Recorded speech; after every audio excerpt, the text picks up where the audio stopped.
Hey guys, I'm Layla. Welcome to raidlore Stories. Today's lore story is going to be for Lady Kimi. She's been highly requested for some time. She didn't have a story for a while, but now she does. I hope you enjoy. When the Makaj autocracy was overthrown, the people of Yokai could finally look forward to a new future, one that was no longer ruled by fear and brutality. And while the lot of many of the common people certainly improved, the same could not be said for everyone. The autocracy's collapse was far from a clean or simple affair, and the idealistic beliefs that some of the rebels had fought for, that revolved around the absolute destruction of Makaj and the creation of a freer and more open society, were not fully realized.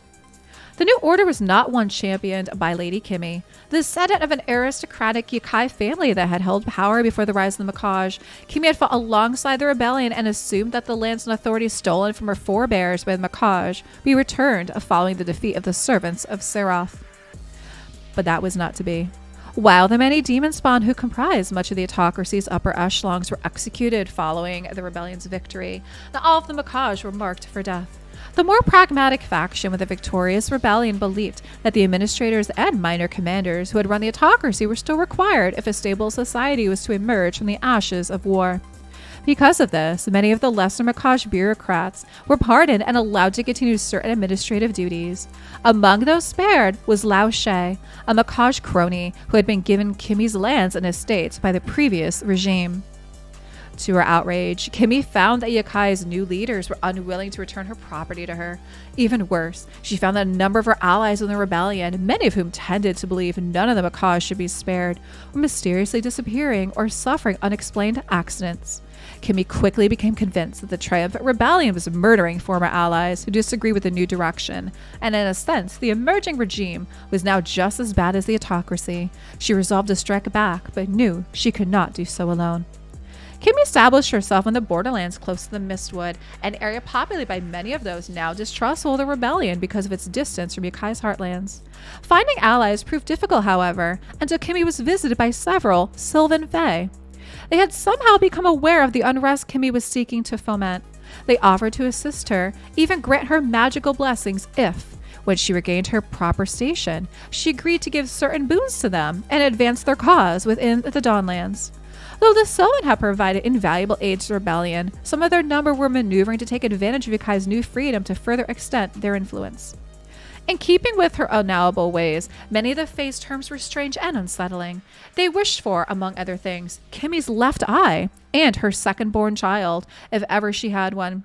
The Yokai noblewoman suppressed her distress at these demands, for her determination to right what she saw as the wrongs that were bested her knew no bounds. Kimi accepted the Fae's terms. Upon this, they attuned her to the rhythm and granted her powers that subtly set her apart from the mere mortal she had once been. Her appearance became more youthful, her body filled with fresh vitality. Those she met, especially the common folk, were easily enthralled by her words and beauty. A Fae glamour hung about her, one that she swiftly turned to her advantage. The Fae had also implanted short, magical horns into her scalp and wove their spells like gossamer into the flowers heraldry that decorated her armor and cloak, allowing them to guide her and follow her activities even from afar. Lady Kimi set about recruiting for her cause, working especially to attract those idealists who had survived the rebellion's apparent call. She promoted the idea that those who now controlled Yokai were little better than the autocracy that came before, even giving time to conspiratorial belief that the former rebellion's upper echelons had themselves secretly fallen in league with Seroth. In truth, Kimi is the one whose secret masters, for while Fae rarely journey between the Mistwood, her allies use her as their agent. They, and the driving pulse of the rhythm, drive Kimi to push her power and influence further.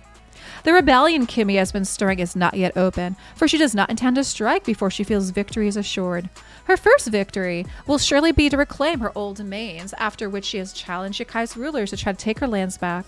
Until the day she is ready, she travels Peltas and eastern Lost Isles, seeking more allies and, unwittingly, spreading the Fae's influence beyond the Dawnlands. Very interesting story, I think, for Lady Kimi. I do like how they're trying to weave in the Sylvan Watchers in a way, right? Because we do know that the Shadowkin and the Sylvan belong in the same faction together, right? Not necessarily faction, but in the same grouping. So I find it interesting that they're actually trying to tie some of those stories in. Leave me a comment below what you guys think for the story on Lady Kimi, and thank you so much for watching.